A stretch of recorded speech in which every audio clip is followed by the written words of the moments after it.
That's the coolest thing Snarf has ever done.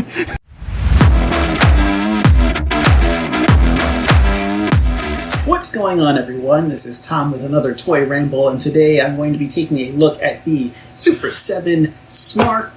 This is, according to the box, the toy version. This is the quote-unquote deluxe version that has been showing up in Target. This is by Super 7. Everyone's familiar with their Thundercats line, and they started creating a more stripped-down, very basic version to release to Target. Some color differences, as in the case with this Snarf. Look how yellow that face is. That is sculpted out of margarine. Very weird. Well, no, I think this is probably more based on the LGN release. I think that probably matches this a little bit more, whereas the original Super 7 release more reflected the animated series. So, this is the back of the box. You got your Thundercats artwork, your DX Deluxe, Super 7, and that's all you get. As you can probably tell from looking at the sticker and the condition of this card, I got this not at Target. I actually found this much cheaper, and that's kind of the crux of why I actually picked this up. I can't stand Snarf. I hate the character. I couldn't stand him in the show.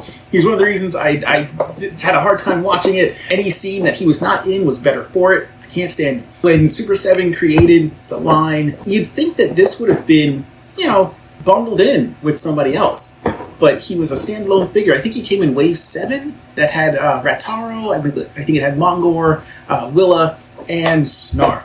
And they charged $65 for this thing. That's insane. And I like Super 7. I'm not one of those people that gets off on bashing it. I like Super 7. I think they've done a lot of really cool stuff. There's a room for improvement, certainly, in certain areas, but overall, I really like their offerings. But putting Snarf out there as a figure, I think he had a couple of extra heads. I think he had a few other accessories.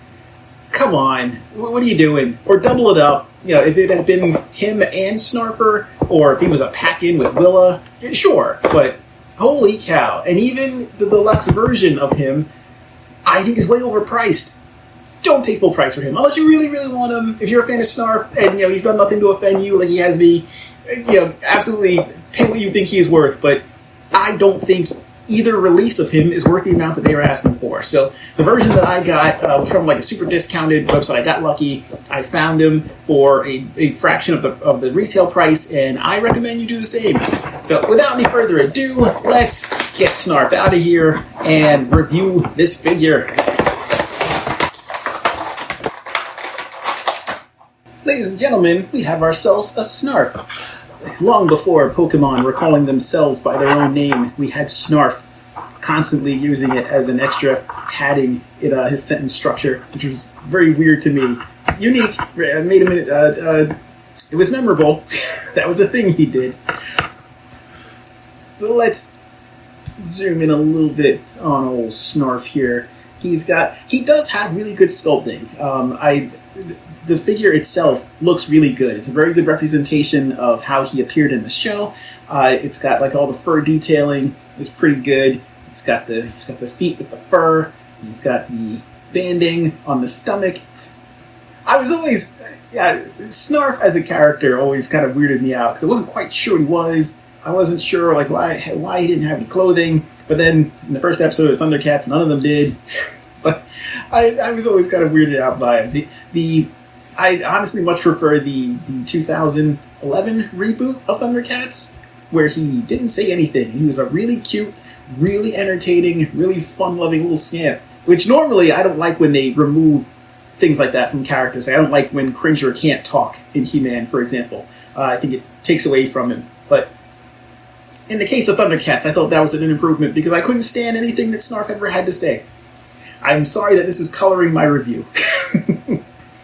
But let's get back to the detailing on this figure. It actually is really good. They did a really good job, as Super 7 tends to do. I've never really had that much of an issue with their detailing and the way that they've handled all the really nice show likeness of their characters. The coloring is really good. Like I said, this seems more based on the LGN version as opposed to the actual show. So you've got this stick of butter face that's really making me want some toast. You got the expressive eyes. I think this was one of 3 different types of heads that Snarf came with from the original offering. So you had I think a smiling one, I think a yelling one, and a more stoic one. So this was kind of closer to the LJN release. So this is what we got. Snarf stands at a diminutive 3 inches. That's all you get. That's as tall as he's gonna look. Maybe 3.5. All right, 3.5 if he's fully upright with the ears up. So that's all you're getting from him. Let's take a look at his accessories. In the deluxe version, he comes with his pouch and the unextended version of the Sword of Omens, and that's all you get. Which is fine for a stripped-down deluxe version of Snarf. I don't really expect all that much. I'm always kind of curious for people that get the original release. What do you do with all those extra Snarf accessories? Which head do you prefer? What do you have him doing? What hand combination do you put him in? Because his hands are actually swappable. But this is kind of perfect for me. Can he hold the Sword of Omens? That makes sense. He's always picking up after Lino, kind of run after him so you forget his stuff. Yeah, you can hold the Sword of Omens, so look out, Monroe. It's coming for you. Let's get into Snarf's articulation. The head on my version is a little loose. He's a little bobble-headed. I don't know if that's a standard thing. I'm not quite sure if that's a tolerance issue.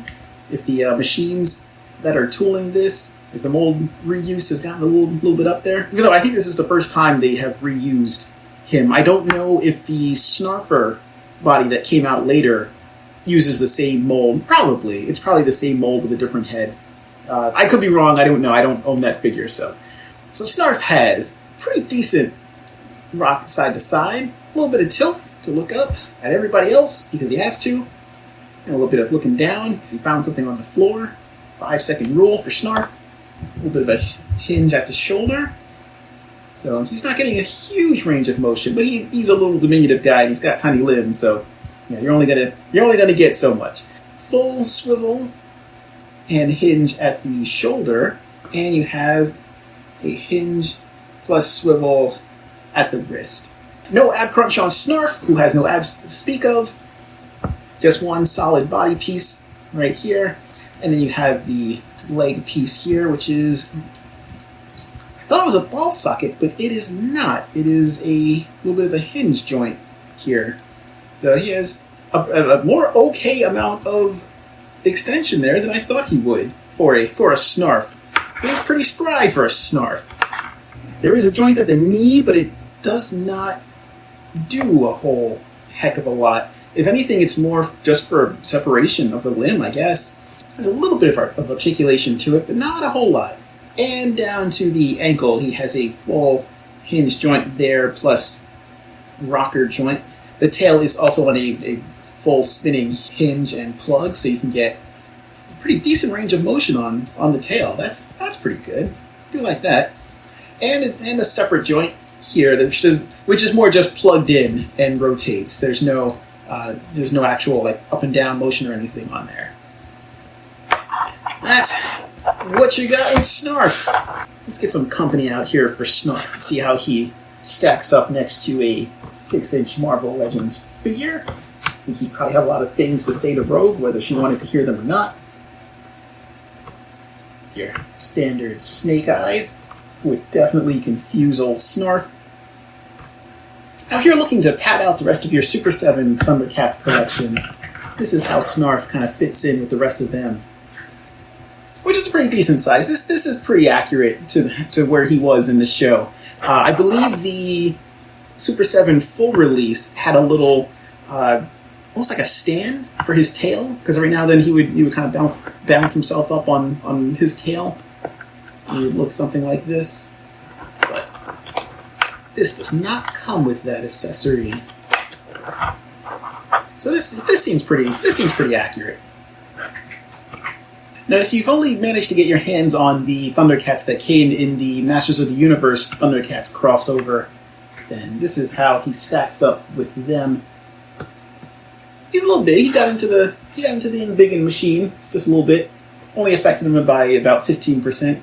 if you're not interested in paying the Super 7 prices to get the rest of the Thundercats, and you just wanted Snarf with your Masters of the Universe versions of Thundercats, this is not that bad.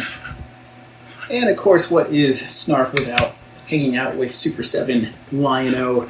This is also one of the Target Deluxe versions. This is the what I call the uncooked chicken version of Lion-O, which works pretty well with Snarf, who would absolutely bug him to go outside more and get some more vitamin D. I was really curious to see how old Snarf would compare to Robert Bill, who is one of my favorite of the Super 7 Thundercats line, even though I also kind of had the same issue as far as the pricing on Robert Bill versus Snarf. See, if they had put these two together as a two-pack, I think that would have been fair, and that would have been fine for whatever they were asking for. But yeah, the burbles were always larger than Snarf, so this makes sense. This is pretty accurate. So at the end of the day, should you get the Super 7, whether it be the original Super 7 release or the Target Deluxe version of Snarf? I'm going to say no.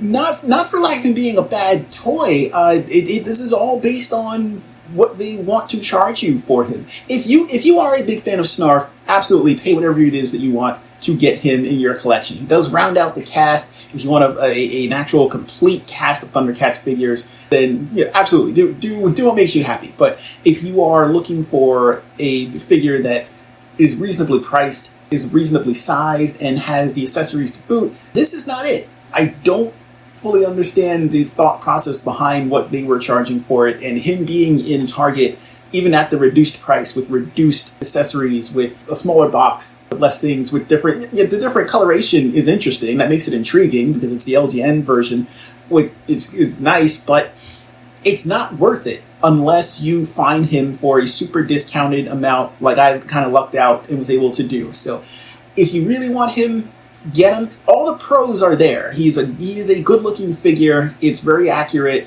The detailing is really nice. The fur looks good. The articulation on a figure that's only about 3.5 inches is very well done.